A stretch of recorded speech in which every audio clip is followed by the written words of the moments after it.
चलिए अब शुरू करते हैं सुपरफास्ट खबरों का सिलसिला। संसद के मॉनसून सत्र का आज दूसरा दिन है। आज चीन से तनाव के मुद्दे पर चर्चा होगी। रक्षा मंत्री राजनाथ सिंह आज लोकसभा में लद्दाख मसले पर बयान देंगे। दोपहर 3 बजे लद्दाख में सीमा पर हालात के बारे में देश को अवगत कराएंगे। संसद में पहले दिन ही किसानों के मुद्दे पर सरकार और विपक्ष आमने सामने आ गए। इस दौरान किसानों से जुड़े 3 महत्वपूर्ण बिल सरकार की ओर से लोकसभा में पेश किए गए। सरकार के मुताबिक बिल का मकसद किसानों को उनकी फसल का उचित दाम दिलाने के लिए सीधे मिलों, निर्यातकों और खाद्य संस्करण में लगे व्यापारियों के साथ दाम तय करने का अधिकार देना है। संसद भवन में पहली बार सांसदों ने मोबाइल ऐप से अटेंडेंस लगाई और सदन में बैठे बैठे ही सवाल जवाब दिए। इस दौरान सांसदों ने 2 गज की दूरी बनाकर बात की। हरिवंश नारायण सिंह लगातार दूसरी बार राज्यसभा के उपसभापति बने। ध्वनि मत से हुए वोटिंग में हरिवंश ने विपक्ष के उम्मीदवार मनोज झा को हरा दिया। हरिवंश नारायण के उपसभापति चुने जाने के बाद प्रधानमंत्री नरेंद्र मोदी ने सदन में कहा कि मैं हरिवंश जी को उपसभापति चुने जाने के लिए बधाई देता हूं। पीएम मोदी ने कहा कि एक पत्रकार और समाज सेवी होने के नाते उन्हें बहुत लोग पसंद करते हैं। सदन में सोमवार को राजस्थानी भाषा का मुद्दा उठा। बीजेपी सांसद जगदम्बिका पाल ने मुद्दा उठाया। राजस्थानी भाषा को मान्यता देने की मांग की। प्रधानमंत्री नरेंद्र मोदी के 70वें जन्मदिन पर भारतीय जनता पार्टी पूरे 1 हफ्ते तक सेवा कार्यों का संचालन करेगी। बीजेपी के राष्ट्रीय अध्यक्ष जेपी नड्डा ने सोमवार को गौतम बुद्ध नगर जिले के छपरौली गांव से सेवा सप्ताह का शुभारंभ किया। आगरा के मुगल म्यूजियम का नाम अब छत्रपति शिवाजी महाराज म्यूजियम होगा। आगरा मंडल की समीक्षा के दौरान मुख्यमंत्री योगी आदित्यनाथ ने यह फैसला किया। केंद्र सरकार ने प्याज की सभी किस्मों के निर्यात पर तत्काल प्रभाव से रोक लगा दी। सरकार ने यह फैसला देश में प्याज की उपलब्धता को बढ़ाने और घरेलू बाजार में इसकी लगातार बढ़ती कीमत को नियंत्रित करने के लिए लिया है। सुशांत सिंह के फार्म हाउस पर एनसीबी ने छापा मारा। नशे के सामान और दवाई बरामद की। अभिनेता सुशांत सिंह राजपूत की मौत से जुड़े ड्रग्स संरक्षण के मामले में नारकोटिक्स कंट्रोल ब्यूरो द्वारा 6 और लोगों की गिरफ्तारी के साथ अब तक 16 लोगों को गिरफ्तार किया जा चुका है। ड्रग केस में जेल में बंद रिया चक्रवर्ती ने जमानत के लिए हाईकोर्ट में अपील नहीं की। मुंबई के भायखला जेल में बंद रिया चक्रवर्ती के वकील सतीश मान शिंदे ने कहा कि बॉम्बे हाईकोर्ट में जमानत की अपील को लेकर जल्दबाजी नहीं करना चाहते। दिल्ली हिंसा मामले में उमर खालिद को 10 दिन की पुलिस रिमांड दी गई। कड़काडूमा कोर्ट में दिल्ली पुलिस की तरफ से सोमवार को उमर खालिद के लिए 10 दिन की ही कस्टडी मांगी गई थी। कोरोना जागरूकता पर आज मेगा लाइव वर्चुअल संवाद होगा। सीएम अशोक गहलोत की अगुवाई में होने जा रहे सबसे बड़े लाइव संवाद में सभी मंत्री, कलेक्टर, एसपी, विधायक, स्थानीय जनप्रतिनिधि समेत जिलों के अफसर से लेकर ग्राम पंचायत स्तर तक के लोग जुड़ेंगे। वर्चुअल संवाद सुबह 11:30 से शुरू होगा। इसमें देश के जाने माने doctors Randeep Guleria, doctor Devi Shetty, doctor SK Sarin और डॉक्टर नरेश त्रेहान कोरोना पर संवाद करेंगे। इस संवाद में कोरोना की वर्तमान स्थिति, राजस्थान सरकार की कोशिश और तैयारियों पर चर्चा होगी। कोरोना बचाव और सावधानी के विकल्प पर देश के प्रख्यात डॉक्टर्स अपनी राय रखेंगे। सीएम अशोक गहलोत ने सोमवार को कृषि, उद्यानिकी, पशुपालन समेत 6 विभागों के कामकाज की समीक्षा बैठक की। सीएम ने वीसी के जरिए योजनाओं की प्रगति का फीडबैक लिया। सीएम ने स्टाम्प ड्यूटी पर लगने वाले 20% सरचार्ज का 50% पैसा गौ संरक्षण पर खर्च करने का फैसला लिया। इस सरचार्ज का 50% पैसा गौशालाओं को अनुदान के रूप में दिया जाएगा। सीएम ने कृषक कल्याण कोष से फसल बीमा के लिए राज्यांश के रूप में 250 करोड़ रुपए देने की मंजूरी दी। कृषक कल्याण कोष से डिग्गी निर्माण के बकाया दायित्वों के भुगतान के लिए 92.2 करोड़ रुपए देने की मंजूरी दी। सीएम ने समीक्षा बैठक में कहा कि खेती को लाभ का व्यवसाय बनाने के लिए प्रगतिशील किसानों कर साथ मिलकर नवाचार करें। कृषि सरकार के लिए उच्च प्राथमिकता का विषय है। बैठक में मंत्री लालचंद कटारिया, उदयलाल आंजना, प्रमोद जैन भाया, सीएस राजीव स्वरूप समेत 6 विभागों के वरिष्ठ अफसर मौजूद रहे। पूर्व राज्यपाल कल्याण सिंह कोरोना पॉजिटिव पाए गए। बीजेपी के कद्दावर नेता रहे कल्याण सिंह को इलाज के लिए लखनऊ के पीजीआई में भर्ती करा दिया गया है। गहलोत सरकार ने प्रदेश के मुख्य सचिव राजीव स्वरूप का कार्यकाल 3 महीने के लिए बढ़ा दिया। इसके लिए सीएम ने केंद्र को खत लिखा। काला हिरण शिकार और आर्म्स एक्ट केस में फिल्म अभिनेता सलमान खान को जोधपुर सेशन कोर्ट ने 28 सितंबर को पेश होने के आदेश दिए हैं। सोमवार को कोर्ट में सलमान की याचिका पर काला हिरण शिकार प्रकरण और राज्य सरकार की याचिका पर आर्म्स एक्ट प्रकरण की सुनवाई पूरी नहीं हो पाई। पीएम मोदी के जन्मदिन को लेकर बीजेपी की ओर से सेवा सप्ताह का कार्यक्रम आयोजन किया जा रहा है। इस मौके पर पीएम मोदी के व्यक्तित्व पर 70 स्लाइड की प्रदर्शनी आयोजित की गई है। सीकर में पीएम मोदी के दिवस के अवसर पर बीजेपी की ओर से सेवा सप्ताह मनाए जाने की शुरुआत हुई। पहले दिन एक स्लाइड शो का महिला मोर्चा द्वारा प्रदर्शन किया गया। खेल राज्य मंत्री अशोक चांदना ने सोमवार को बूंदी में जनसुनवाई की। इस दौरान मौके पर लोगों की समस्याओं का समाधान भी हुआ। पूर्व डिप्टी सीएम सचिन पायलट की सीएम को लिखे गए पत्र के बाद राज्य का कार्मिक विभाग हरकत में आ गया है। कार्मिक विभाग ने सभी जिला कलेक्टरों को आरक्षण के संबंध में जारी दिशा निर्देशों की कठोरता से पालन करने के आदेश जारी किए। 16 सितंबर से शुरू होने वाली यूजीसी नेट की परीक्षा नेशनल टेस्टिंग एजेंसी ने सोमवार को पोस्टपोन कर दी। एनटीए ने कहा कि अब नेट की परीक्षा 24 सितंबर से शुरू होगी। फिलहाल एनटीए ने परीक्षा का विस्तृत शेड्यूल जारी नहीं किया है। बता दें कि इससे पहले नेट की परीक्षा 16 से 18 सितंबर और 21 से 25 सितंबर के बीच होनी थी। कोरोना काल में राजस्थान विश्वविद्यालय की परीक्षाओं का आयोजन होने जा रहा है। आरयू की अंतिम वर्ष की परीक्षाएं 18 सितंबर से 15 अक्टूबर तक चलेंगी। यूजी, पीजी और दूसरे विषयों के करीब 2,30,000 से ज्यादा परीक्षार्थी परीक्षा में शामिल होंगे, लेकिन इससे पहले हॉस्टल खोले जाने का फैसला अब तक नहीं हो सका, जिससे दूर दराज के इलाकों से यहां पढ़ने आने वाले छात्र दुविधा में हैं। राजस्थान लोक सेवा आयोग ने 20 से 27 सितंबर तक आयोजित होने वाली सहायक वन संरक्षक और फॉरेस्ट रेंज ऑफिसर ग्रेड 1 की परीक्षा अगली तारीख तक स्थगित कर दी है। बहुचर्चित भवरी देवी हत्या मामले में सोमवार को आरोपी पूर्व मंत्री महिपाल मदेरणा की SC/ST कोर्ट में सुनवाई हुई। सुनवाई के दौरान आरोपी महिपाल मदेरणा के मुलजिम बयान दर्ज किए गए। बता दें कि महिपाल मदेरणा को 4थी स्टेज का कैंसर सामने आया है।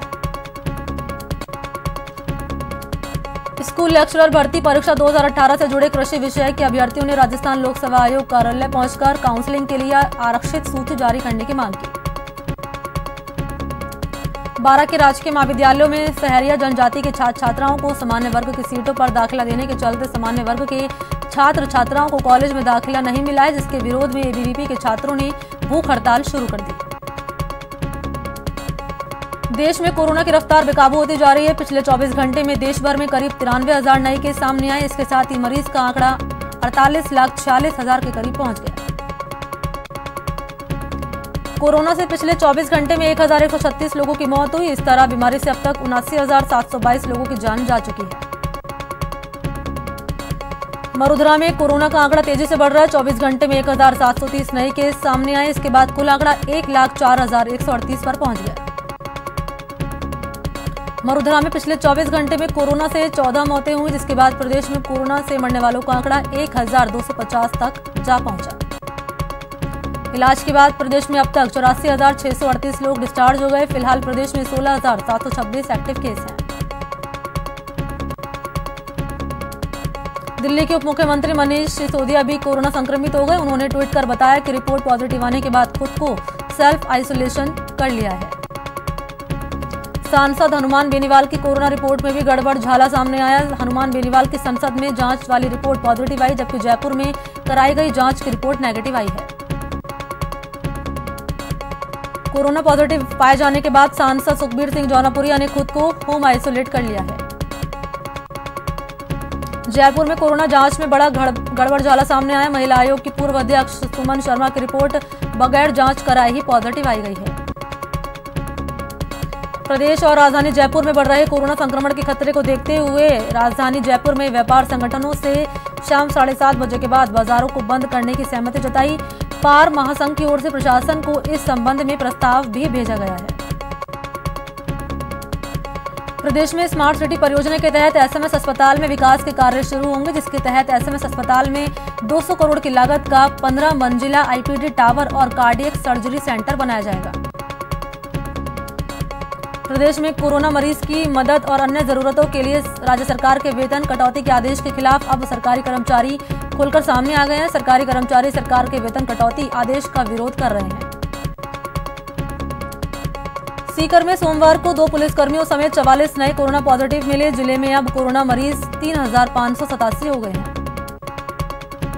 सीकर के स्टेशन रोड स्थित IDBI बैंक के 4 कर्मचारी कोरोना पॉजिटिव पाए गए। इस खबर के बाद लोगों में हड़कंप मच गया। राजसमंद के सरदारगढ़ पंचायत के सरपंच प्रवीण मेवाड़ा के जन्मदिन पर सोशल डिस्टेंसिंग की जमकर धज्जियां उड़ाई गई।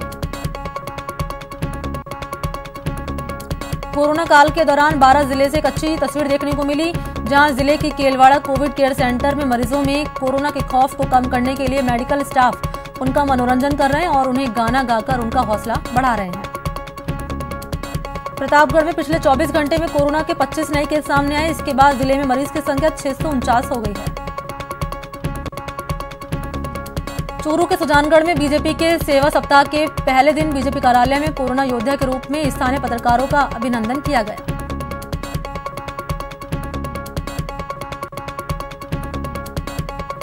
कोटा में सोमवार को 2 लोगों ने प्लाज्मा डोनेट कर मिसाल कायम की। जिले में अब तक 142 लोग प्लाज्मा डोनेट कर चुके हैं। मेडिकल कॉलेज कोटा के प्राचार्य डॉक्टर सरदाना मात्र 8 दिन में कोरोना को मात देकर घर लौट आए। अस्पताल से डिस्चार्ज होने पर प्राचार्य का फूल बरसाकर स्वागत किया गया। क्रिकेटर सुरेश रैना के रिश्तेदार के साथ मर्डर और लूट मामले में पंजाब पुलिस ने झुंझुनू से 2 संदिग्धों को गिरफ्तार किया। साथ ही तलाशी अभियान भी जारी है। डूंगरपुर की बिछवाड़ा पुलिस ने 25 लाख की अवैध शराब जब्त की। पुलिस ने नाकेबंदी कर शराब लदे ट्रक को पकड़ा और 231 कार्टन शराब जब्त की। भरतपुर के खो में पुलिस ने 4 गौवंशों को मुक्त कराने में सफलता हासिल की। हालांकि गौ तस्कर पुलिस टीम पर फायरिंग करते हुए फरार हो गए। गौवंशों को जरखोड़ गौशाला के सुपुर्द कर दिया गया है। भरतपुर में खनिज विभाग ने अवैध खनन के खिलाफ बड़ी कार्रवाई को अंजाम दिया। विभाग ने करीब आधा दर्जन वाहन जब्त किए। माफिया से जुड़े बदमाशों ने पुलिस पर पथराव और फायरिंग भी की। जयपुर पुलिस ने क्रिकेट पर सट्टा लगाने वाले नेटवर्क का खुलासा किया। इस दौरान 9 आरोपियों को गिरफ्तार कर 37.5 लाख रुपए की राशि समेत अन्य चीजें बरामद की। अलवर में एक विवाहिता ने फांसी लगाकर जान दे दी। मृतका के पिता ने ससुराल वालों पर हत्या करने का मामला दर्ज कराया है। झुंझुनू के उदयपुर वाटी में आपसी विवाद को लेकर 2 पक्षों में मारपीट हो गई। हादसे में 12 से ज्यादा लोग घायल हो गए। बाड़मेर के बीजराड़ थाना क्षेत्र में एक युवती ने पानी के टोंक में छलांग लगाकर आत्महत्या कर ली। पुलिस ने शव का पोस्टमार्टम कराकर परिजनों को सुपुर्द कर दिया। करौली में एसीबी टीम ने सपोट्रा में रिश्वतखोर तहसीलदार को 8000 की रिश्वत लेते रंगे हाथों गिरफ्तार किया। आरोपी ने पेट्रोल पंप की एनओसी देने को लेकर रिश्वत मांगी थी। जयपुर के शिवदासपुरा में डबल मर्डर से सनसनी फैल गई। अपराधियों ने मां बेटी का गला रेतकर हत्या कर दी। घर में ही दोनों के शव खून से लथपथ पाए गए। सवाई माधोपुर पुलिस ने अवैध हथियार के खिलाफ बड़ी कार्रवाई करते हुए 2 लोगों को गिरफ्तार किया। दोनों के पास से देसी कट्टे बरामद हुए। भरतपुर की लखनपुर पुलिस ने हत्या के मामले में फरार चल रहे 2 आरोपियों को गिरफ्तार किया। काफी समय से आरोपी फरार चल रहे थे।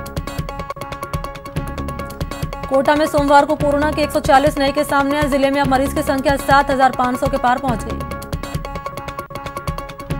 सीकर के लक्ष्मणगढ़ में एक युवक ने फांसी लगाकर जान दे दी। पुलिस फिलहाल आत्महत्या के कारणों की जांच कर रही है। कोटा में कोरोना महामारी के साथ ही मौसमी बीमारी से निपटने के लिए चिकित्सा विभाग की टीमें घर घर जाकर सर्वे कर रही हैं। चिकित्सा विभाग की 586 टीमों ने 9608 घरों का सर्वे किया। सीकर में एक विवाहिता ने फांसी लगाकर जान दे दी। मृतका के परिजनों ने एक युवक पर उसे परेशान करने का आरोप लगाया है। बीकानेर के जामसर थाना इलाके में हुए सड़क हादसे में पूर्व देहात बीजेपी जिलाध्यक्ष सहीराम दुसाद की मौत हो गई। बताया जाता है कि तेज रफ्तार ट्रक ने कार को टक्कर मार दी। कार में सहीराम दुसाद, उनकी मां और चाची सफर कर रहे थे। हादसे में सहीराम और उनकी चाची की मौत हो गई।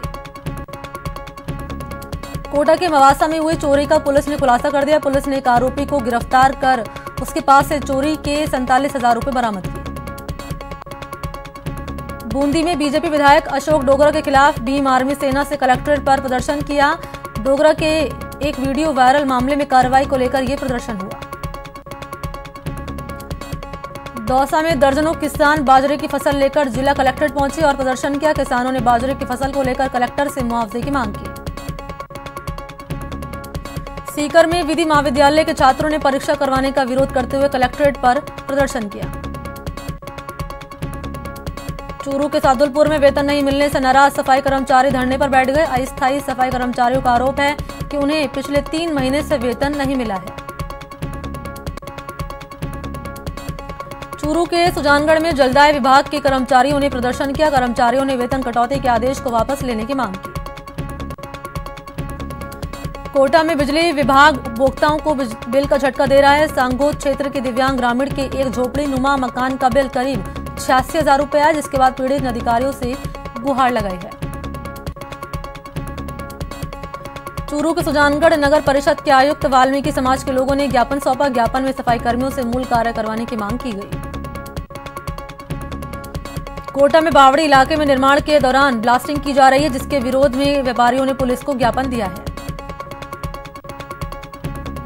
मध्य प्रदेश के सीमावर्ती क्षेत्रों के जिला कलेक्टर्स और पुलिस अधीक्षकों की बैठक झालावाड़ सर्किट हाउस के सभागार में आयोजित हुई। बैठक में मध्य प्रदेश के चुनाव में कानून व्यवस्था बनाए रखने पर चर्चा की गई। कोटा में रिश्वतखोर महिला सरपंच की जमानत अर्जी को कोर्ट ने खारिज कर दिया। सरपंच पर 1,000 की रिश्वत लेने का आरोप लगा है। बूंदी में एक बहू ने अपनी सास के मकान पर कब्जा कर उसके घर से बाहर निकाल दिया। महिला की बेटियों ने न्याय की गुहार लगाई है। चूरू के सोमाड़ी गांव में बंदूक की नोक पर सास बहू को अगवा कर लूट का मामला सामने आया। पीड़िता ने पुलिस से न्याय की गुहार लगाई है। अलवर के सरिस्का बाघ अभयारण्य में कोरोना की वजह से पर्यटकों से होने वाली कमाई काफी प्रभावित हुई। सरिस्का में हर साल 35 से 45 हजार पर्यटक आते, जिनसे 80 से 90 लाख की कमाई होती थी, लेकिन इस बार कोरोना की वजह से पर्यटकों से हुई कमाई सिर्फ 10 लाख तक हुई है। शिखर धवन ने सोशल मीडिया पर वीडियो पोस्ट किया, जिसमें वो रहाणे और अश्विन को पंजाबी स्टेप्स सिखाते हुए नजर आ रहे हैं। वीडियो में तीनों खिलाड़ी पंजाबी धुन पर अपने अंदाज में थिरकते हुए दिख रहे हैं। साउथ अफ्रीका के क्रिकेटर डेविड मिलर ने कहा कि धोनी जैसा फिनिशर कोई नहीं और धोनी दबाव में भी शांत रहकर आसानी से मैच जीत लेते हैं। World number 3 Dominic Thiem US Open के नए चैंपियन बने। वो यूएस ओपन सिंगल्स का खिताब जीतने वाले ऑस्ट्रिया के पहले खिलाड़ी हैं। कोरोना से ठीक होने के बाद पीएसजी के स्ट्राइकर नेमार की मैदान पर अच्छी वापसी अच्छी नहीं रही। फ्रेंच लीग 1 में मार्सेल के खिलाड़ी अल्वारो गोंजालेस को थप्पड़ मारने के चलते उन्हें रेड कार्ड दिखा दिया गया। फ्रेंच लीग 1 में मार्सेल ने पीएसजी के खिलाफ मैच 1-0 से जीता। मैच में मार्सेल के लिए इकलौता गोल फ्लोरियन थोविन ने किया। मार्सेल की पीएसजी के खिलाफ 20 मैच में ये पहली जीत है। जापान के पूर्व प्रधानमंत्री शिंजो आबे के इस्तीफे के बाद किसान के बेटे योशिहिडे सुगा देश के नए प्रधानमंत्री बनेंगे। उन्होंने रूलिंग लिबरल डेमोक्रेटिक पार्टी के इलेक्शन में जीत हासिल कर ली है। अमेरिकी अखबार न्यूज वीक ने अपने आर्टिकल में गलवान को लेकर चौंकाने वाला खुलासा किया। इस आर्टिकल के मुताबिक 15 जून को गलवान में हुए झड़प में चीन के 60 से ज्यादा सैनिक मारे गए थे। अमेरिका में राष्ट्रपति चुनाव से पहले भारत वंशियों को लुभाने की कोशिश तेज की गई है, जिसमें डेमोक्रेट्स की उपराष्ट्रपति पद की उम्मीदवार कमला हैरिस ने अपने भारतवंशी ग्रैंड पेरेंट्स की तारीफ की है। ब्रिटेन में इजाजत मिलने के बाद ऑक्सफोर्ड यूनिवर्सिटी और एस्ट्राजेनेका के कोरोना वैक्सीन का परीक्षण शुरू हो गए। हाल ही में एक वॉलंटियर के बीमार पड़ने के बाद परीक्षण पर रोक लगा दी गई थी। उत्तर कोरिया के तानाशाह किम जोंग उन ने एक बार फिर बर्बरता दिखाई। उसने देश की अर्थव्यवस्था पर सवाल उठाने वाले 5 अफसरों को मौत की सजा दी है। इसी के साथ इस बुलेटिन में इतना ही। नमस्कार।